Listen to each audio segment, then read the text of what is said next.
The Australian housing market's going through the early stages of a slowdown. We know that prices in Sydney and Melbourne are already flat. They haven't moved for the last 2 or 3 months. Brisbane and Adelaide are still the strongest cities within Australia, and all of the others, Darwin, Hobart, Canberra, Perth, are sort of in the middle. They've come off from what was a really strong level of growth at the end of 2021. And in my hunch, we're going to see house prices go sideways, maybe slightly down in some areas. And it's simply because we're building a lot of houses, so that new supply is coming on stream.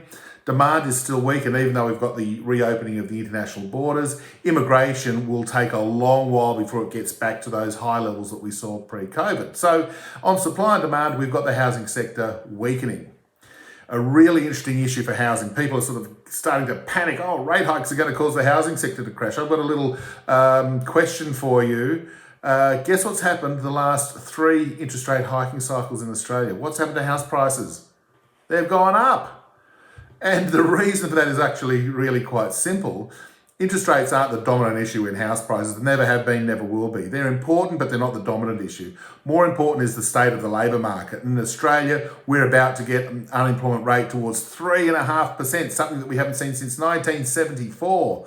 Wages growth are about to take off. So when we think about rate hikes being a negative for housing, and yes, they are. If they go up, they'll be a negative. But they're going up because the economy's strong, everybody who wants a job has a job, and most people are getting a decent pay rise. So don't listen to that sort of fear-mongering about rate hikes killing the housing market. It ain't going to happen.